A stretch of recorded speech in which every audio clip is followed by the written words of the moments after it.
సర్వోన్నతుడు ఘనమైన తండ్రికి లెక్కలేని నా కృతజ్ఞత స్థుతులు తండ్రి అయిన దేవుడికి తెలియపరుస్తూ ఈరోజు బైబిల్ క్లాస్కి కూడి వచ్చిన నా సహోదరులైన మీ అందరికీ మరొకసారి లైవ్లో దేవుని యొక్క వాక్యాన్ని వింటూ మరి ప్రోత్సహిస్తూ వాక్యం ద్వారా బలపడుతున్న ఆయా ప్రాంతాల్లో ఉండి మరి వాక్యం కొరకు లైవ్లో ఆశపడుతున్న నా సహోదరులు మీ అందరికీ తాటిపరుపు సంఘం నుంచి హృదయపూర్వక వందనాలు తెలియపరుస్తూ ప్రార్థన చేసుకుని మన వాక్యంలోనికి వెళతాం. సకల ఆశీర్వాదాలకు కారణభూతుడు అయిన మా కన్న తండ్రి, మీ పరిశుద్ధమైన నామమును బట్టి లెక్కలేని స్తోత్రాలు స్తుతులు తెలియజేస్తాం. మరొకసారి ఈ దినము లైవ్యం కలిగిన భాగ్యాన్ని మాకు అనుగ్రహించినందుకు మీకు స్తోత్రాలు తండ్రి. గడిచిన దినాలన్నీ మీ కృపలో భద్రపరిచి ఈరోజు స్థానిక క్రీస్తు సంఘం ద్వారా ఏర్పరచిన ఈ బైబిల్ క్లాస్లో మీకు వాక్యాన్ని ధ్యానించడానికి, మరొకసారి నేర్చుకొని మరి ఎక్కువగా ఆత్మీయతలు బలపరచబడడానికి మాకు చూపిన కృపను బట్టి, అలాగే వచ్చిన వారిని మరి మీ వాక్యాన్ని వింటున్న వారి హృదయాలను బదిలిపరచండి. వినగలిగిన చెవులు, గ్రహించే హృదయాలు, వాటి ప్రకారంగా నడుచుకుని అంగీకరించే మరి పరిపూర్ణమైన హృదయాలు మఖ్యమని, అబద్ధం అసత్యాన్ని దూరపరచమని, ఏ విధమైన తండ్రి మరి అల్లరులు, ఇరుకులు, ఇబ్బందులు కలగకుండా మీ వాక్యము తండ్రి ఘనముగా ప్రకటింపబడడానికి మీ ఆత్మీయ సహాయమును మరి పరిశుద్ధాత్మ సహకారమును జ్ఞానమును మకించి మమ్మల్ని బలపరచండి.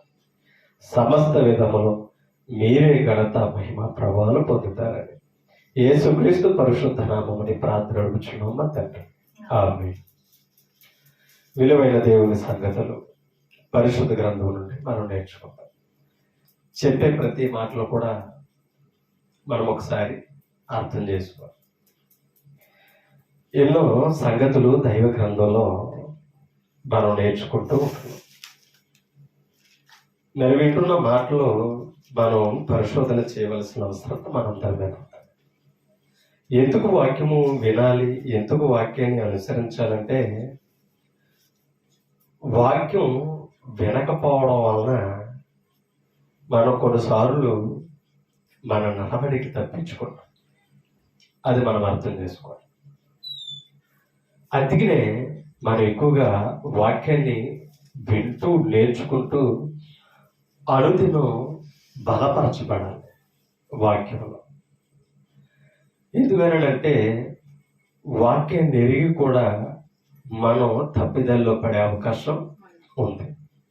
వాక్యం వినడం ద్వారా ప్రయోజనాలు ఏంటంటే, మనకెప్పుడు మనం చాలాసార్లు ఆ వచనాన్ని చదువు 119వ కీర్తనలో 38వ వచనంలో ఒక మాట మనం చదువుతాం. ఎప్పుడు ఎక్కువగా నేను చదివిస్తాను ఆ వచనం. 119వ కీర్తన 38వ వచనంలో మాట మనకి కనబడుతుంది. నీవిచ్చిన వాక్యము మనుషులలో నీ భయమును పుట్టించుచున్నది. అంటే వాక్యం వలన మనం ఏం కలిగి ఉంటాం? దైవ భయము కలిగి ఉంటాం. అవునా? అంటే దేవుని వాక్యము దేవుని ఎడల మనకి ఏం పుట్టిస్తుంది తెలుసా? జాగ్రత్త అని ఒక భయం ద్వారా మనకి మేలు కొలుపుతుంది వాక్యం. ఒక మాట సమూయేలు గ్రంథం మొదటి అధ్యాయంలోనికి మనం వెళతాం. మొదటి సమూయేలు గ్రంథంలోనికి మనం వెళ్తాం. మొదటి సమూయేలు గ్రంథము 3వ అధ్యాయంలో ఒక మాట మనం చదువుతాం. చూడండి, 3వ అధ్యాయము 13వ వచనంలో ఒక మాట కనబడుతుంది. తన కుమారులు తమ్మును తాము శాపగ్రస్తులుగా చేసుకొనుచున్నారని ఎవరు కుమారులు ఎవరు ఎరిగారట? తన కుమారులు తమ్ముడు తాము ఎలా చేసుకున్నారట? ఎవరు అని అంటే, తన అనగా ఏలి. షిలోహు మందిరములో యాచకుడుగా ఉన్న ఏలి. ఇప్పుడు ఏలి కుమారులు ఏం చేశారట? తమ్ముడు తాము శాపగ్రస్తులుగా చేసుకున్నారని తాను ఎరిగాడట. ఎవరో? ఏలికి తెలిసిందట ఆ శాపగ్రస్తులుగా చేసుకొనుచున్నారని తానెరిగి ఏం చేయలేదట? వారిని అడ్డగించలేదట. ఎవరో? ఏలి. అంటే ఇప్పుడు కొడుకులు తప్పు చేస్తున్నారంటే తండ్రి ఏం చేయాలి? అడ్డగించాలట. ఇప్పుడు ఇంతకీ ఈ ఏలి అడ్డగించలేదు కనుక వారు ఏం చేశారో తెలుసా? తప్పిదములో పడి చూడండి, అడ్డగింపలేదు కనుక అతని ఇంటికి నిత్యమైన శిక్ష విధింతునని నేను అతనికి తెలియజేసి ఉన్నాను. ఓకేనా? తెలియజేయుచున్నాను. ఈ మాటలు ఎవరితో చెప్తున్నాడు? సమూయేలుతో చెప్తున్నాడు. ఎందుకంటే ఏలి వృద్ధుడైపోయాడు. ఏలి కుమారులు ఎప్పుడైతే దైవ సన్నిధిలో పాపం చేస్తున్నారో, తప్పుడు నడత నడుస్తున్నారని దేవునికి తెలిసిందో అప్పుడే ఏలితో మాట్లాడడం మానేశాడు దేవుడు. ఆ పై వచ్చిన వాళ్ళకి వెళితే బాలుడైన సమూయేలును దేవుడు పిలచడం జరుగుతుంది. అది దేవుడని యెహోవాని తెలియక సమూయేలు, దాసుడా, నీ దాసుడనైన నేను వినుచున్నాను, ఒకసారి చెప్పని ఎవరి దగ్గరికి వెళ్ళి అడుగుతాడు? ఏలి దగ్గరికి వెళ్ళి అడుగుతాడు. ఇంతకీ పిలిచింది ఎవరు? దేవుడు. అప్పటికే దేవుడు మాట్లాడడం మానేశాడు. ఎవరితో తెలుసా? ఏలితో. ఇంతకీ సమూయేలు, బాలుడైన సమూయేలుని ఏలి పిలుస్తున్నాడు అనుకున్నాడు. 2 సార్లు వచ్చి అడిగేటప్పటికి 3వ సారి అర్థమైందనమాట. ఎవరికి? ఏలికి. దేవుడు నీతో మాట్లాడుతున్నాడు కాబట్టి నువ్వేమనాలి? చిత్తము ప్రభువా, నీ దాసుడు ఆలకిస్తున్నాడు అని చెప్పు అన్నట్టు. అప్పుడు ఏలి ఇంటి వారిని గురించి చెప్తాడనమాట. నీ ఇంటిలో దైవ సన్నిధిలో నీ పితరుల తరముల నుంచి ఒక్కడు కూడా ఉండడన్నాడు. మనం 2వ అధ్యాయంలోనికి వెళ్తే అసలే నీ పురుషుడే నీ వంశంలో ఉండడని ఏలికి చెప్పడం అనేది జరిగింది. ఇదంతా ఎందుకు జరిగింది? ఏలి కుమారులు చెడుతనము, చెడు తప్పు చేసినప్పుడు అడ్డగించలేదట. ఒక మాట మీకు చూపిస్తాను చూడండి. 2:22 వచనంలోనికి వెళతాం. 2:22 వచనం. 2వ అధ్యాయం 22 వచనం. ఏలి ఏమయ్యాడట? వృద్ధుడైపోయాడు. అంటే వయసు అయ్యింది. వృద్ధుడు ఆయను ఇశ్రాయేలులకు తన కుమారులను చూడండి, తన కుమారులు చేసిన కార్యములన్నీ వారు ప్రత్యక్షపు గుడారము యొక్క ద్వారము దగ్గరకు సేవ చేయుటకు వచ్చిన స్త్రీలతో ఏం చేశారట? అలా పాపం చేస్తున్నారన్నమాట. దేవుని కుమార్తెలని, దేవుని బిడ్డలను మర్చిపోయి ఏలి కుమారులు ఏం చేస్తున్నారట? చెయ్యకూడని అన్యుల పనులు చేస్తున్నారట. ఎవరి దగ్గర? దైవ సన్నిధిలో దైవం ఉంది. ఇది ఎవరికి తెలిసిందట? ఏలికి తెలిసింది. కారణం ఏంటంటే ఇశ్రాయేలు పెద్దలు వచ్చి ఆ విషయాన్ని చెబుతారు. అలా దైవ సన్నిధికి విరోధంగా బ్రతకడాన్ని బట్టి చూడండి, ఒక మాట మీకు చూపిస్తాను. 30వ వచనంలోనికి వెళతాం. 30వ వచనంలోనికి.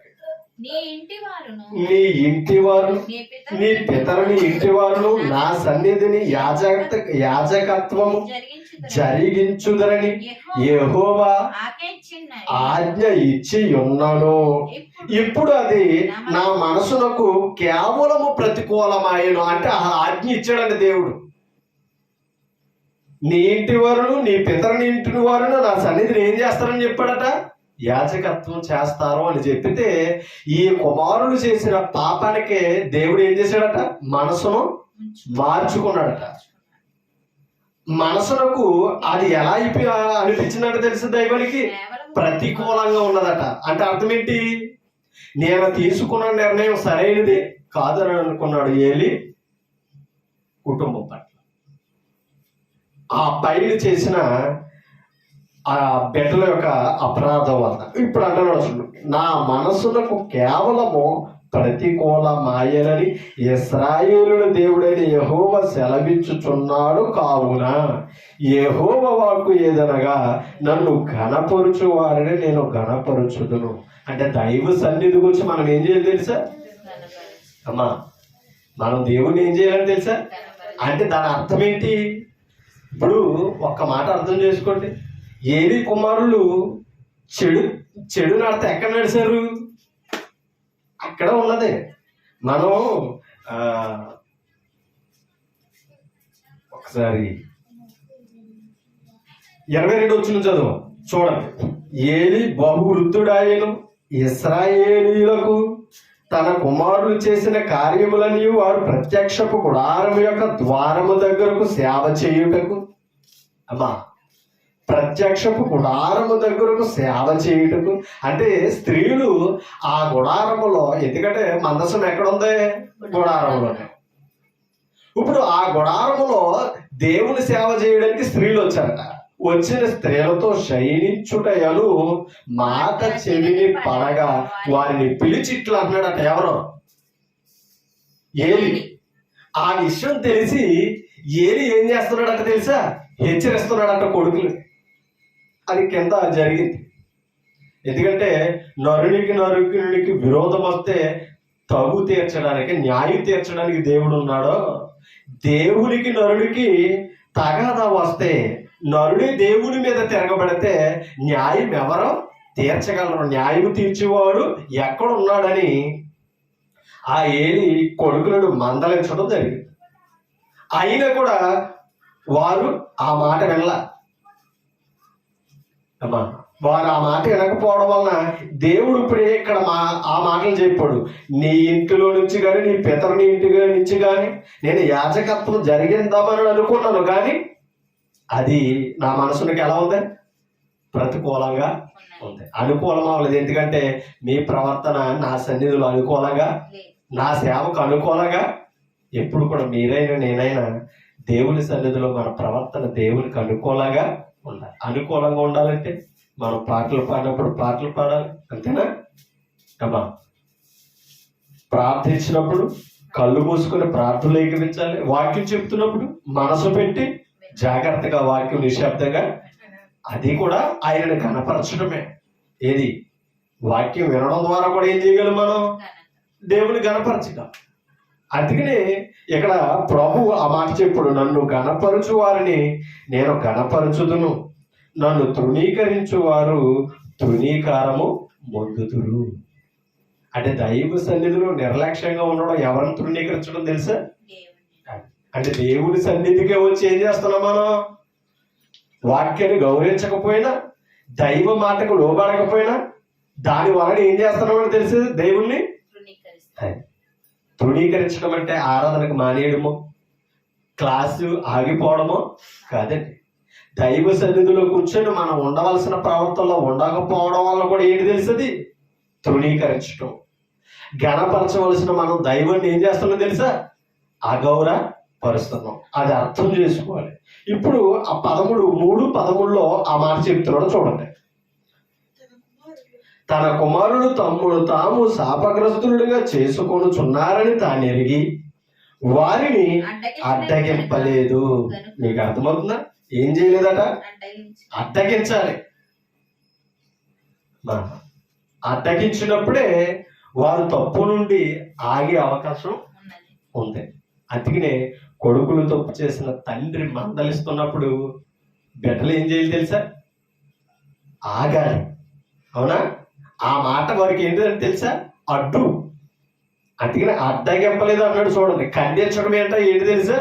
వారు చేసే తప్పుకు అడ్డు అన్నమాట. ఆ మాట ఒక్క మాట ఇర్మియా గ్రంథంలోనికి మనం వెళ్తాం. అడ్డు ఉండడం వల్ల ఏమైనా ప్రయోజనమా? ఆ మాటలో చూడండి. ఒక మాట చెప్తాడు ఇర్మియా గ్రంథంలోనే. ఇర్మియా గ్రంథము 14వ అధ్యాయంలోనికి మనం వెళ్తాం. ఇర్మియా గ్రంథం 14వ అధ్యాయం. 14వ అధ్యాయంలో ఒక మాట మనం చదువుతాం.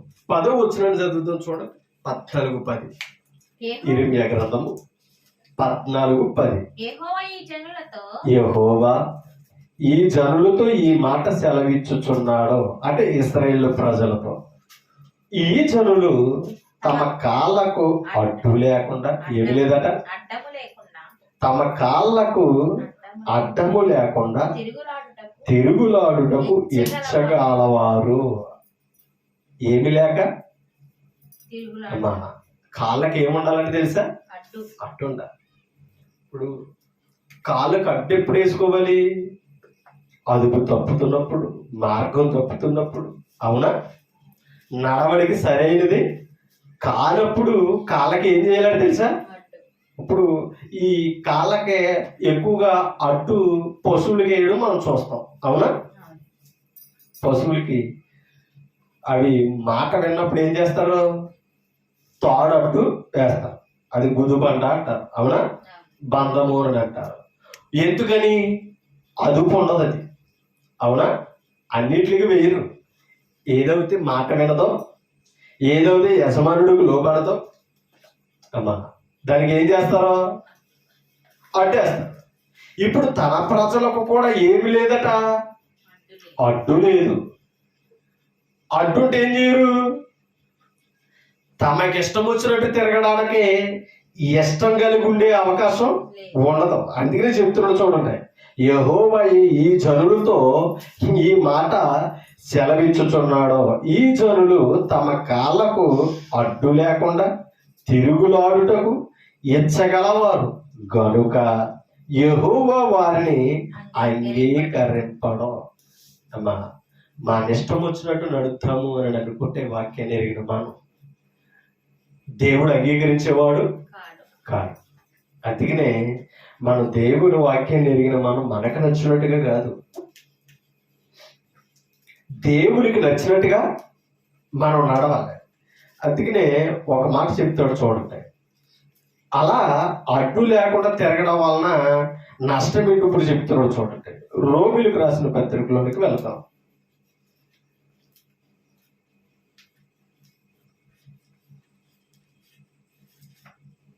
మూడొచ్చి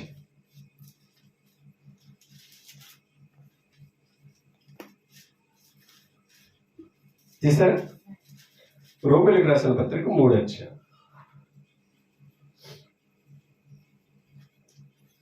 12వ వచనాన్ని చదువుతాం. అందరూ త్రోవ తప్పి ఏకముగా అంటే మార్గం తప్పడం వలన ఏమవుతుందో తెలుసా? మన జీవితాలు పనికి రాకుండా అయిపోతున్నాయి. ఎవరి మార్గం తప్పుతుంటే దేవుని మార్గం తప్పడానికి కారణం ఏంటి అమ్మా? దేవుని మార్గాన్ని తప్పడానికి కారణం ఏంటి? ఇశ్రాయేలు అదే చెప్పాడు, మీ కాళ్ళకి ఏమీ లేదు, అడ్డు లేదు. అడ్డు లేకుండా తిరగడం వలన మీకు ఇష్టం వచ్చిన మార్గంలో మీరు ఎచ్చగలవారు అని అంటాడు. ఇప్పుడు అదే మాట ఇశ్రాయేలుని గురించి చెప్తున్నాడు. అందరూ త్రోవ తప్పి ఏకముగా ఏమయ్యారట? పనికి మాలిన వారే. కారణం ఏంటి తెలుసా? 11వ వచనం చదువుతాం. నీతిమంతుడు లేడు, ఒక్కడును లేడట. అంటే ఏ మార్గాన్ని వెళ్తున్నామో, ఎలా నడుస్తున్నామో గ్రహించే వాళ్ళు కూడా లేరట. అర్థమైందా? అంటే గ్రహించాలి, గ్రహించేవాడు ఎవడనో లేడు. అది ఇప్పుడు ఎంతకి మార్గం తప్పడానికి కారణం ఏంటి తెలుసా? దేవుణ్ణి వెతకకపోవడమే. అమ్మా, దేవుణ్ణి వెతకకపోవడం వలన అందరూ ఏమయ్యారని చెప్తున్నాడు? త్రోవ తప్పి ఏకముగా పనికి మాలిన వారు అయ్యారు. ఎవరు? ఎవరు? ఇశ్రాయేలు. ఓకేనా? ఇశ్రాయేలు ఎవరు? దేవుని ప్రజలు. దేవుని ప్రజలు ఎలా పనికి మాలిన వారు అయ్యారు? అది దేవుడిచ్చిన త్రోవ తప్పి. దేవుడు త్రోవలేయి అమ్మా, ఆయన ఇచ్చిన ఆజ్ఞలు, కట్టడలు, విధులు, ధర్మశాస్త్రం చెప్పిన ప్రకారంగా నడవడమే ఆయన మార్గాల్లో నడవడం. అంటే ఇప్పుడు వాక్యాన్ని, ధర్మశాస్త్రాన్ని విడిచిపెట్టి తిరిగిన వారందరూ ఏమయ్యారు? దేవునికి పనికొచ్చిన వారు కాలేదన్నమాట. ఎందుకంటే వారి నిర్ణయాలు వారు తీసేసుకున్నారట. ప్రతి వారు కూడా ఒక్క మాట మీకు చూపిస్తాను చూడండి. సామెతల గ్రంథంలోనికి మనం వెళతాం.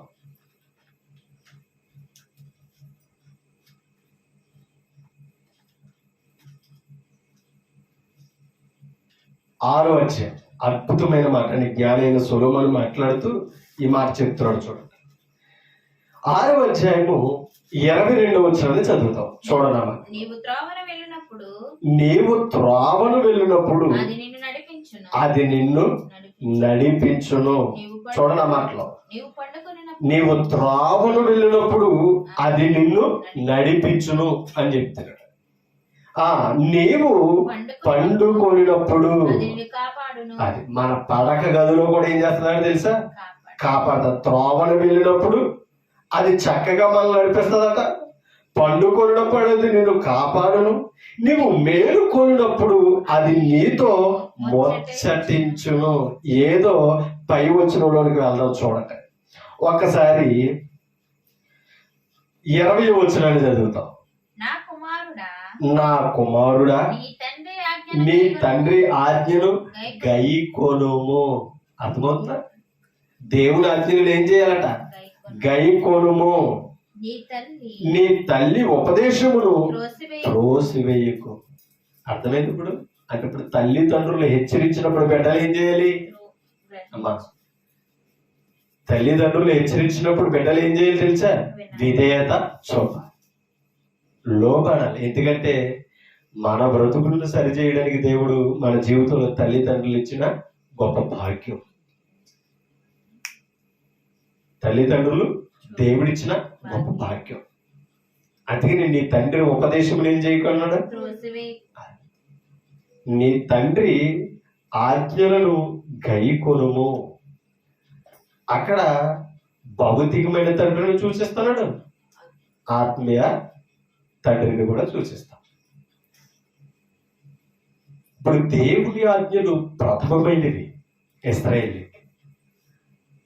వాటిని జ్ఞాపం చేసేది ఎవరో? ద్వితీయోపదేశకాండంలోనికి వెళ్తాం. ద్వితీయోపదేశకాండంలోనికి మనం వెళ్తాం. 6వ అధ్యాయం ద్వితీయోపదేశకాండము 6వ అధ్యాయం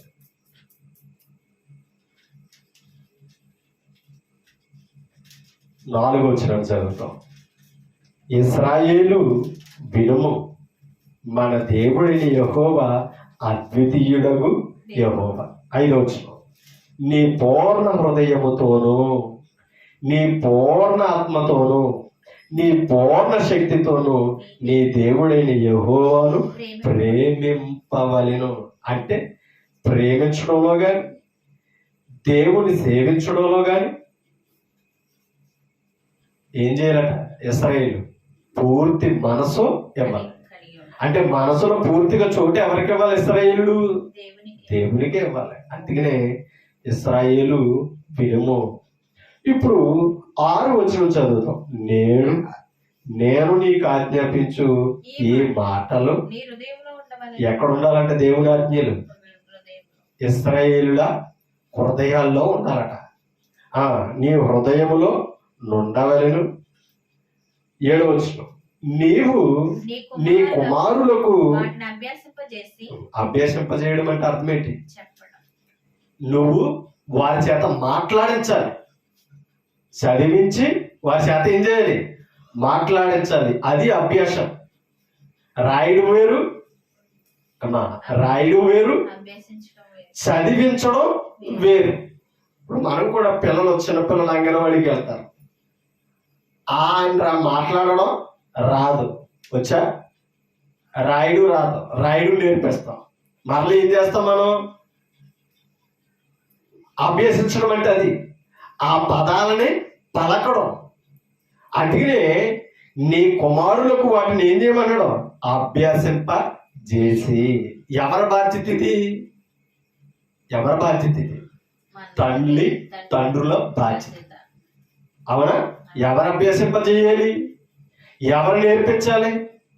ఇవాళ మరి తల్లిదండ్రులకు మనకి ఎంత బాధ్యత ఉంది? మన బిడ్డల పట్ల చదువు నేర్పుతాం, లోకంలో అన్నీ నేర్పుతాం. ఏం నేర్పం తెలుసా? వాక్యాన్ని నేర్పడం అంటే అర్థం ఏంటి? ఇక్కడ బైబిల్ తీసి చదువు అనడం కాదు. అర్థం కానిది నువ్వు చెప్పి ఇంట్రెస్ట్ గుర్తించాలి. ఆ పదం ఆ బిడ్డ పలికేదాకా నువ్వేం చేయాలి తెలుసా? మాట్లాడేస్తూనే ఉండాలి. అది అభ్యాసం అంటే. అది మనం అర్థం చేసుకోవాలి. అందుకని ఆ మాట చెబుతూ ఏమంటున్నాడంటే, నీవు నీ కుమారులకు వాటిని అభ్యాసింపజేసి నీ ఇంట కూర్చున్నప్పుడు, చూడండి, నీ ఇంట కూర్చుంటున్నప్పుడును, త్రోవను నడుచున్నప్పుడును, పండుకొనున్నప్పుడును లేచినప్పుడును వాటిని గూర్చి ఎవరో అంటే తల్లిదండ్రులకి ఎంత బాధ్యత ఉన్నదో చెప్పండి. ఇప్పుడు మెలకు వస్తే బిడ్డలకి దైవం గురించి నేర్పించడం, మాట్లాడడం చేయాలట. అంటే దీనిని బట్టి అర్థం చేసుకుంటే ఇవాళ ఇశ్రాయేలు తల్లిదండ్రులు ధర్మశాస్త్ర గ్రంథాన్ని ఎంత పఠించాలి, ఎంత చదవాలి, అవునా? ఆలోచించాలి. మరి ఇవాళ క్రైస్తవులుగా ఆయన బిడ్డలుగా ఇవాళ మనకెంత ఎంత బాధ్యత ఉన్నది తల్లిదండ్రులుగా, అవునా? మన 66 పుస్తకాలు చదువుతూనే ఉండాలి, అవునా? మన హృదయాల్లో ఉంచుకుని ఇప్పుడు మనం ఏం చేయాలి తెలుసా? వాటిని అర్థమయ్యే రీతిలో మనం చదివి మన బిడ్డలకు చదివించి వారి నోటితో పలికించాలట. ఏది? వాక్యం, ఆయన ఆజ్ఞలు. ఓకేనా? మనకు అది అర్థమైంది. ఒకసారి ఇప్పుడు రండి సామెతల గ్రంథానికి. సామెతల గ్రంథానికి ఇప్పుడు వచ్చాడు 6వ అధ్యాయము 20వ వచనం ఇప్పుడు చదువుతాం. నా కుమారుడా ఎందుకు గై కొనాలి అమ్మా? 6వ అధ్యాయం 20వ వచనం. ఎందుకు గై కొనాలి? తండ్రులు ఎవరి గురించి చెప్తున్నారు? దేవుని గురించి చెప్తున్నారు. ఎవరి ఆజ్ఞలు అవి? దేవుని ఆజ్ఞలు. కాబట్టి ఏం చేయాలన్నాడు? వాటిని గై కొనాలి. కింద చదువుతాం. నీ తల్లి ఉపదేశమును త్రోసి వేయకము. ఇప్పుడు ఒక్క మాట, మోషేకి దేవుని గురించి ఎలా తెలిసింది అమ్మా? మోషేకి దేవుని గురించి ఎలా తెలిసింది? తల్లి బోధించిందండి ఇశ్రాయేలుల దేవుని గురించి. అమ్మా, ఫరోకు జడిసి బిడ్డను ఎక్కడ దాసింది? ఏటులో జమ్ము పెట్టులో పెట్టి దాసింది, అవునా? ఎవరిని? మోషేని జమ్ము పెట్టులో ఏటులో దాసింది, పెట్టులో పెట్టి జమ్ములో. ఇది స్నానానికి వెళ్ళిన ఫరో కుమార్తె చూడడం వలన, ఆ వేడుక వినడం వలన ఏం చేసింది? ఇప్పుడు తన కుమార్తెగా పెంచుకుంది. ఎక్కడ? ఐగుప్తికి తీసుకెళ్ళి. ఎంత గొప్ప భాగ్యం అంటే ఇప్పుడు ఆ బిడ్డకు పాలు ఇచ్చేవాళ్ళు లేరు. పాలు ఇవ్వడానికి మరలా దైవ ప్రణాళిక ఆ స్త్రీ ద్వారా ఫరో కుమార్తె దగ్గర పనివారు ద్వారా ఆచుకు చేస్తే ఒక ఎబ్రీ స్త్రీ ఉంది, ఆ స్త్రీ పాలిస్తుందని మళ్ళా మోషే తల్లినే మోషే దగ్గరికి తీసుకు వెళ్ళడం జరిగింది. ఇప్పుడు ఆ పాలతో మోషే తల్లి ఏం బోధించింది తెలుసా? దైవ బోధ, దైవాజ్ఞులని బోధించింది. పాలతో, ఆ ఉగ్గి పాలతో దేవుని గురించి నేర్పించింది. ఇప్పుడు తల్లికి ఎంత బాధ్యత ఉన్నదో చూడండి. అందుకనే ఈ తల్లి బోధను, తల్లి ఆజ్ఞను తృణీకరించకని ఎందుకు చెప్తాడు తెలుసా? మనం ఎక్కడ చదివినా తల్లి బోధలో కూడా ధర్మశాస్త్రం ఉంది, తండ్రి ఆజ్ఞలో కూడా లేఖనాలు ఉన్నాయి. అందుకనే ఇశ్రాయేలీయులు తమ తల్లిదండ్రుల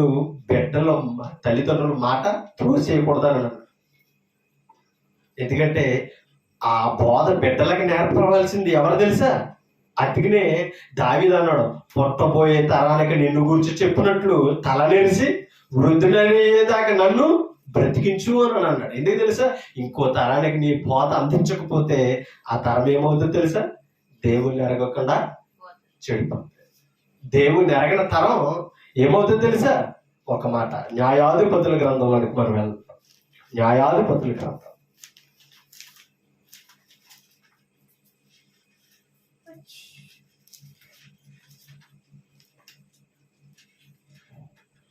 2వ అధ్యాయం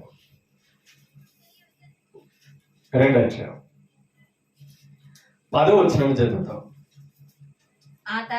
ఆ తరము వారందరూ అంటే ఐగుప్తులో బయలుదేరిన వారు, అవునా? చాలా మంది అరణ్యములో రాలిపోయారు.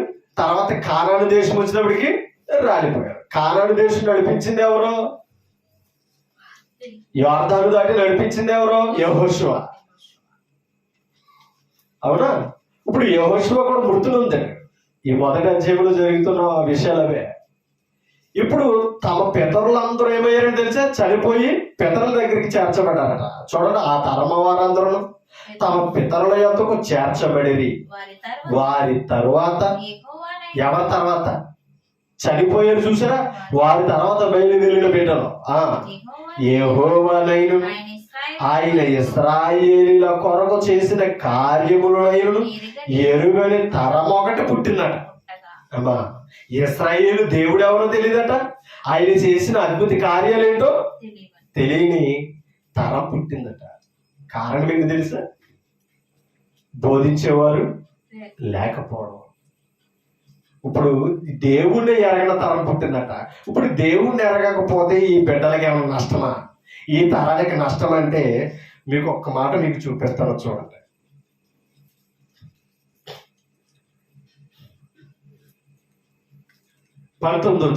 ఇదే అధ్యాయంలో 19 చదువుతాం.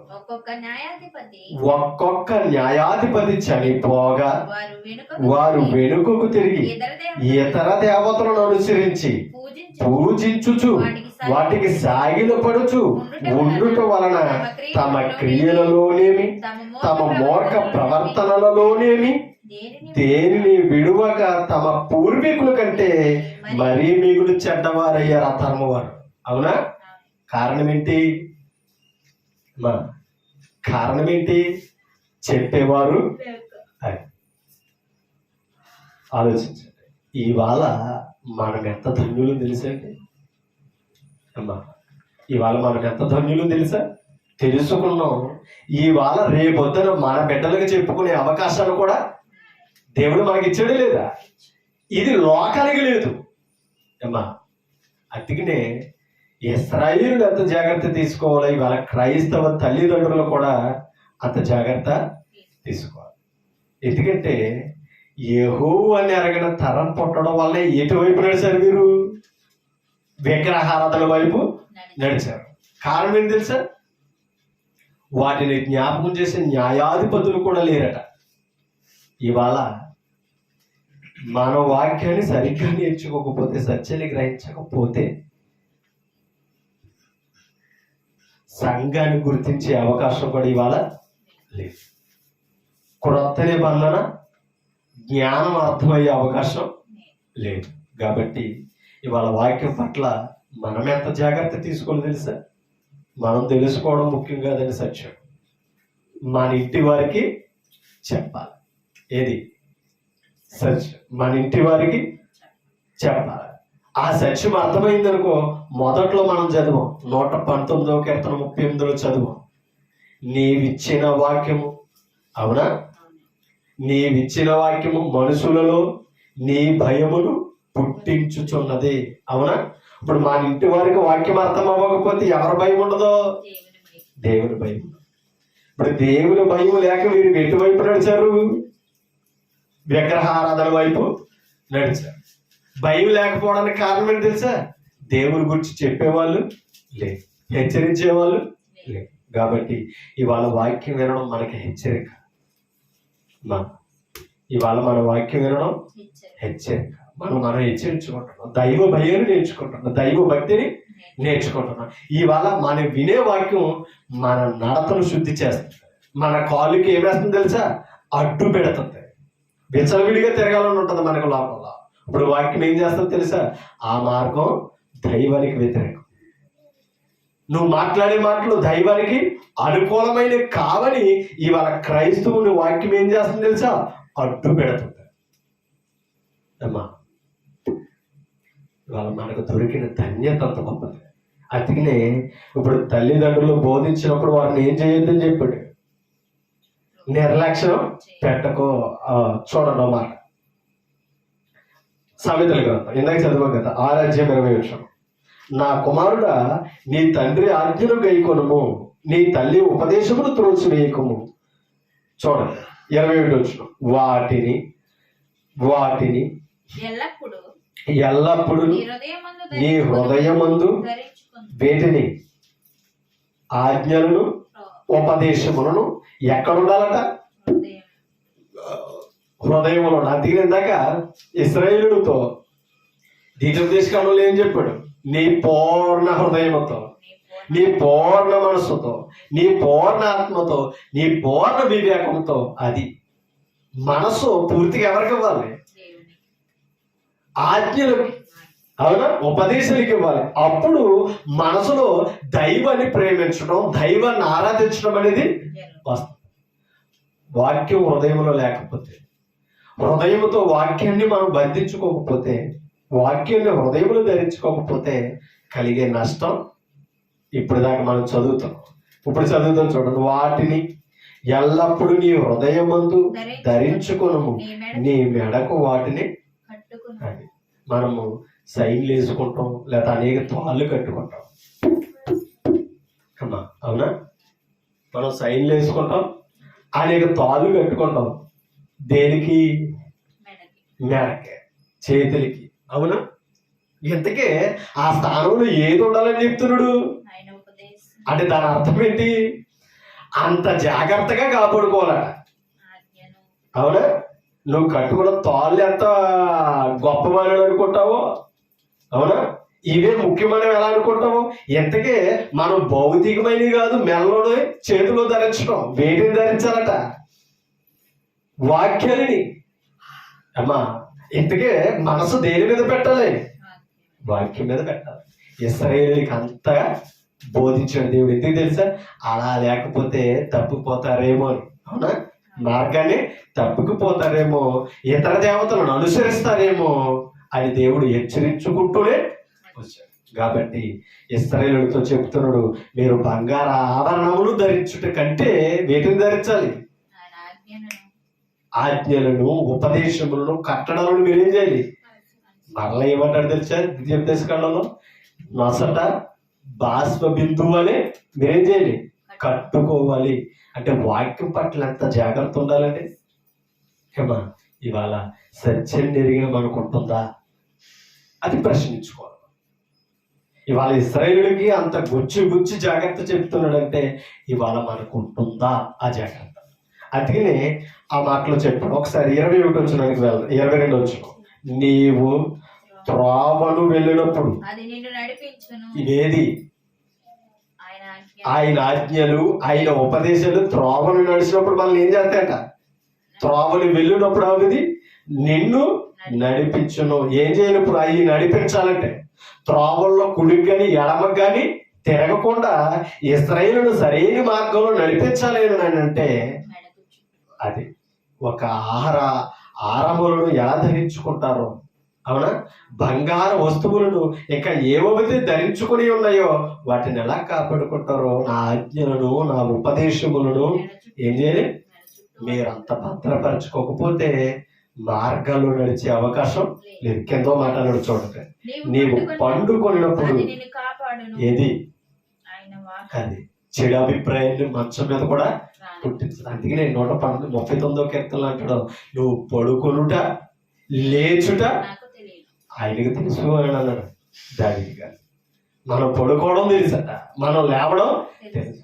మనం పడుకున్నప్పుడు మంచం మీద ఏం ఊహించుకుంటున్నామో కూడా మనకు తలంపు పుట్టకముందే ఆయనకి తెలుసు. మన తలంపులు కూడా కావులు ఉండాలంటే ఏం చేయాలి తెలుసా? వాక్యాన్ని భద్రపరుచుకోవాలి. అది చెప్తున్నాడు, నీవు పండుకున్నప్పుడు అది నిన్ను కాపాడును దురాత్మ రాకుండా, దుర్బుద్ధులు పుట్టకుండా, చెడు అభిప్రాయాలు మనలో పుట్టకుండా మనల్ని కాపాడేది తెలుసా? వాక్యం. కింద ఇంకో మాట అన్నట్టు, నీవు మేలుకొనినప్పుడు అది నీతో, అది లేవగానే ఎక్కడికి వెళ్ళాలి? అది బైబిల్ దగ్గరికి రావాలి. ఇప్పుడు ఏం చేస్తుంది? అది వాక్యం ముచ్చటిస్తుంది అనమాట. అంటే అర్థం ఏంటి తెలుసా? మనకి దైవ బుద్ధి నేర్పుతుంది. తల్లిదండ్రులతో ఎలా ముచ్చటిస్తాం, అవునా? పిల్లలు తల్లిదండ్రులతో చాలా ముచ్చటగా, ఆప్యాయతగా, ప్రేమతో మాట్లాడతారు. అలా వాక్యం ద్వారా దేవుడితో ముచ్చటించాలట మనం. అందుకనే చెప్పాడు ఏమని? నీ కాళ్ళకు అడ్డుగా ఉంటది. అడ్డు లేకపోవడం వలన మీకు ఇష్టం వచ్చిన మార్గంలో తిరుగుతున్నారు అని చెప్పడే లేదా?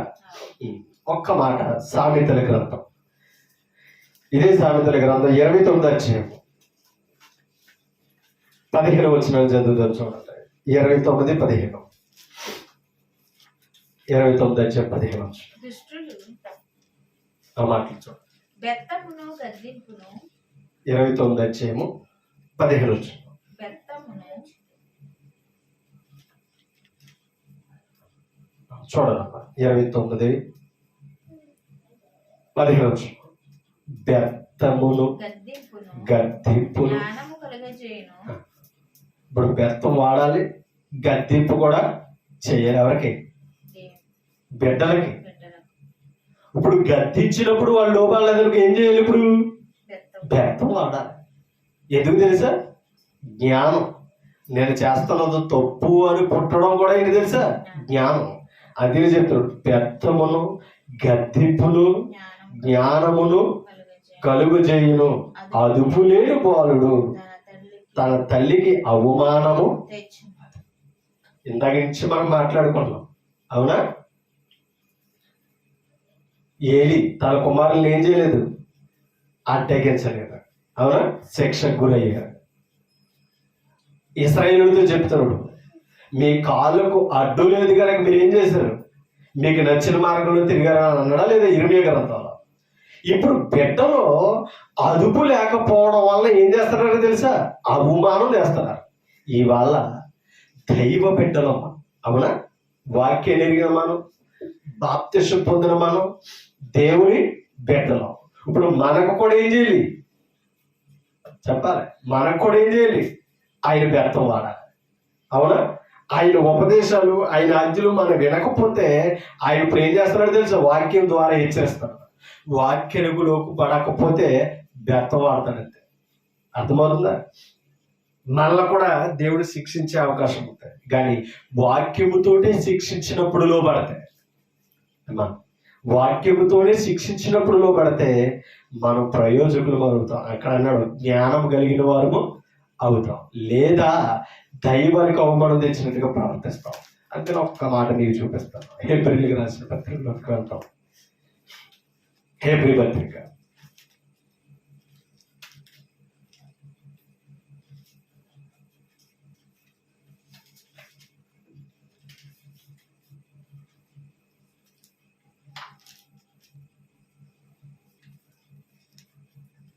హెబ్రీ పత్రిక 12వ అధ్యాయం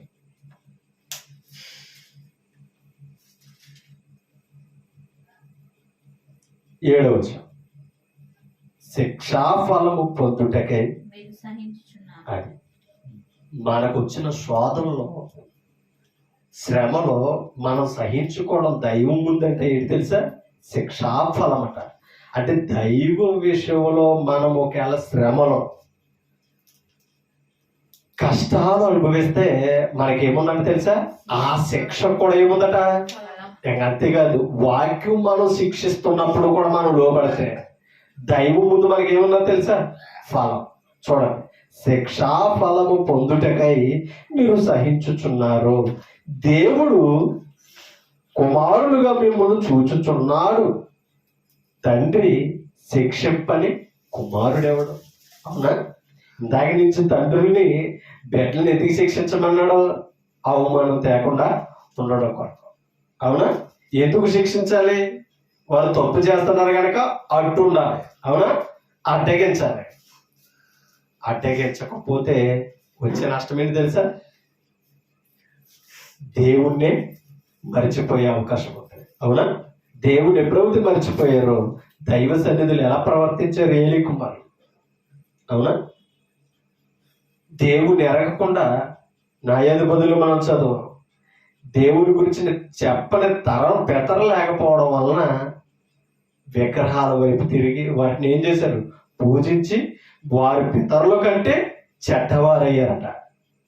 అంటే ఇవాళ మనము మన బిడ్డలను వాక్యముతో హెచ్చరించుకోకపోతే దాని వెనకాల వచ్చే నష్టం తల్లిదండ్రులు అనుభవిస్తారా లేదా? అలాగే దేవుడు కూడా చెప్తున్నాడు, వాక్యానికి లోబడి మనం దేవునికి భయపడి మళ్ళకపోతే కనుక రేపొద్దున మనకు వచ్చే శిక్ష నుంచి తప్పించుకునే అవకాశం లేదు. కాబట్టి తండ్రి శిక్షింపని కుమారుడు ఎవడన్నాడు? అవునా? లోకంలో ఏ తండ్రి అయినా ఎలా శిక్షిస్తాడో ఇవాళ పరమ తండ్రి కూడా మన వాక్యం ఏం చేస్తాడో తెలుసా? శిక్షిస్తాం. కొన్ని శ్రమలు, శోధనలు ఎంత భక్తి చేసినా వచ్చినప్పుడు వాడి ద్వారా దైవం వైపు మనం ఏం చేయాలి తెలుసా? మళ్ళుకోవాలి. మనం హెచ్చరించుకోవాలి, దేవునికి వ్యతిరేకమైన త్రోవల్లో వెళుతున్నామేమో అని. అందుకని అక్కడ చెప్పాడు, మనల్ని ఇంతకీ అలా శిక్షించడానికి కారణం ఏంటంటే కుమారులుగా చూస్తున్నాడట. ఎవరు? దేవుడు. చూడండి 8వ వచనం, కుమారులైన వారందరూ శిక్షలో పాలు పొందుతున్నారు, మీరు పొందని ఎడల దుర్బీజులే గాని కుమారులు కాదు. దేవుడి శిక్షకు లోపడకపోతే, వాక్యం ద్వారా మనల్ని గద్దించినప్పుడు మనల్ని మార్చుకొని మన మార్గాలు వదులుకోకపోతే మనం ఏమవుతుందో తెలుసా? దుర్బీజులు. అంటే అర్థం ఏంటి? వాక్యం వలన జన్మించిన వారు కాదు, వాక్యానికి అవిధేయులు అవుతున్నాం అంట. నిజమే, బాప్తిస్మం పొంది వాక్యం ద్వారా క్రీస్తులోనికి వచ్చాం, కానీ వాక్యానికి భయపడకపోతే, వాక్యానికి లోపడకపోతే మనం వాక్య బీజం కలిగిన వారు కదా. ఎలా ఉన్నామంట మనం తెలుసా? దుర్బీజులు. ఒక్క మాట మీకు చూపిస్తాను, చూడండి, ముగింపులోనికి వెళ్తాను. అందుకనే తండ్రి శిక్షించినప్పుడు మనం లోపడవలసిన అవసరం మనం.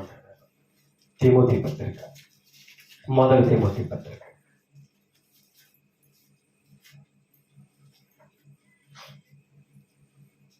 తీసారు? 1 తిమోతి పత్రిక 5వ అధ్యాయం 24వ వచనం చదువు. 5వ అధ్యాయం 24వ వచనం. కొందరి పాపములు తేటగా బయలుపడి, ఎవరికి? దైవానికి.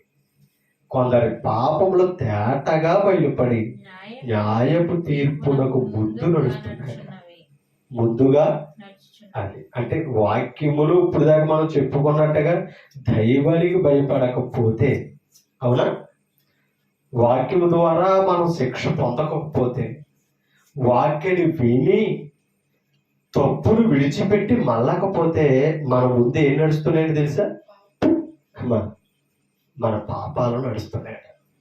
అందుకనే మన ముందు పాపాలు నడవకుండా ఉండునట్లే మన కాళ్ళకి ఏం పెట్టుకోమన్నాడు తెలుసా? అడ్డు పెట్టుకోమని. ఇవాళ మనం తప్పు చేయకుండా అడ్డగించేది ఏది? వాక్యానికే ఉందా శక్తి, అవునా?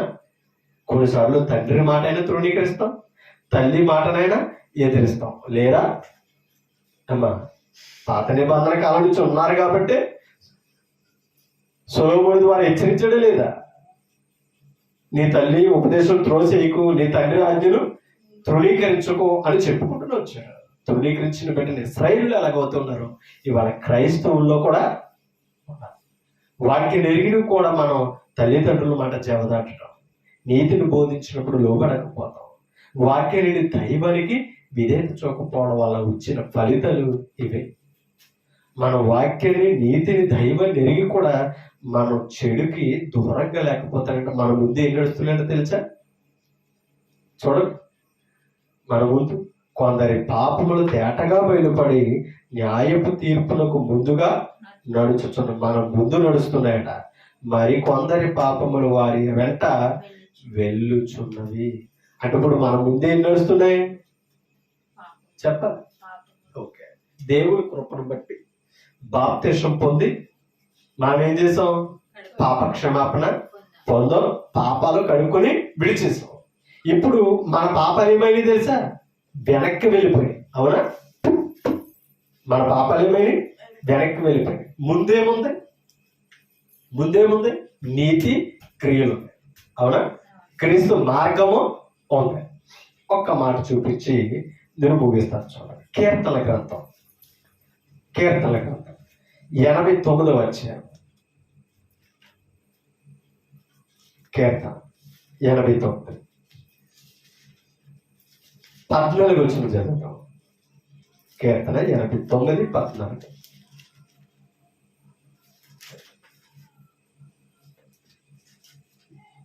నీతి న్యాయములు నీతి న్యాయాలు దైవ సింహాసనానికి ఏమై ఉన్నాడు తెలుసా? ఆధారం లాగా. కృపా సత్యములు నీ సన్నిధాన వర్తనులు. ఏమట? నీతి న్యాయాలు ఆయనకి సింహాసనానికి ఆధారాలు అయితే, కృపా సత్యాలు ఏమై ఉన్నాయట? ఆయన సన్నిధాన వర్తనులు అంటే అర్థం ఏంటి? ఆయన సన్నిధిలో ప్రవర్తిస్తున్నారు. ఏవి? కృప అంటే ఆయన సన్నిధికి ముందు నడిచేవేమట? కృప, సత్యం. అంటే ఇప్పుడు సంఘములోనికి వస్తే మన ముందు నడుస్తున్నవేవి? మనల్ని అడ్డగించేవేవి తెలుసా? ఏమా మనల్ని పాపం చేయకుండా నడిపించే అడ్డగించేవేవి తెలుసా? కృప, సత్యములు. అవి యేసుక్రీస్తు ద్వారా కలిగినాయి అని యోహాను సువార్తలో చెప్తాడు. అంటే మనల్ని అడ్డగించేవేవి? కృప, సత్యాలు. అంతేకాదు, ఇప్పుడు కృపకు సత్యానికి క్రీస్తుకు లోబడి ఉంటే మన ముందు ఏమి నడుస్తున్నాయి? కృప, సత్యం. అంటే ఇప్పుడు ఎక్కడ ఉంటే నడుస్తున్నాయి మన ముందు? సంఘములో ఉంటాయి. ఎందుకంటే సంఘంలో ఏమున్నాయన్నాడు? కృప, సత్యములు, ఆయన సన్నిధాన వర్తనులు. ఆయన సన్నిధి ఏది? సంఘం. ఇప్పుడు సంఘములో ఉండేవేవి? కృప, సత్యం. సన్నిధి అంటే ఏంటి? ముందు. అమ్మా, దైవానికి ముందు, దేవుడు ముందున్నవాడే యేసుక్రీస్తు. ఇవాళ మనం ఆయన ముందు కూర్చుంటున్నాం అంటే కారణం ఏదో తెలుసా? కృప, సత్యం. ఇవాళ సంఘములు లేనివారు, తిమోతి పత్రిక మన జ్ఞాపకం, ఎలా చేయకు. సంఘములు లేనివారు, సంఘములు లేని వారికి ముందేం నడుస్తున్నాయి? తిమోతి సత్రం పాపములు నడుస్తున్నాయి. అవునా? సంఘములోకి వస్తుంటే మన ముందు కృపా సత్యాలు నడుస్తున్నాయి. సంఘం వెలుపు నుండి పాపానికి గురవుతామా? పాపానికి అడుక్కున్న సంఘములోకి వస్తుంటే కృపా సత్యాలు మన ముందు నడుస్తున్నాయి. అంటే మన ముందు నడిచేది ఎవరు? క్రీస్తు. ఆయనే సన్నిధి. కాబట్టి మన వాక్యానికి లోబడి నడవడం వలన మన ముందు నడిచేవాడు క్రీస్తు. అందుకనే పౌలు అన్నాడు, వెనకున్నవి మరచి ముందున్న వాటికై ఏం చేస్తున్నాను అన్నాడు? పరిగెడుతున్నాడు. గురి వద్దకే నేను పరిగెడుతున్నాడు. మన గురి సంఘం, మన గురి నిత్య జీవం. క్రీస్తు మార్గంలో మనం నడవాలి అంటే మనకున్న మార్గాలన్నీ అడ్డు పెట్టుకునే వాక్యానికి విధేయత చూపి నడుచుకోవాలండి. నన్ను నేను హెచ్చరించుకుంటాను, మిమ్మల్ని హెచ్చరిస్తాం. ఓపిక మీ అందరికీ హృదయపూర్వక వందనాలు కురిస్తున్నామని తెలియజేస్తున్నాను. Thank you.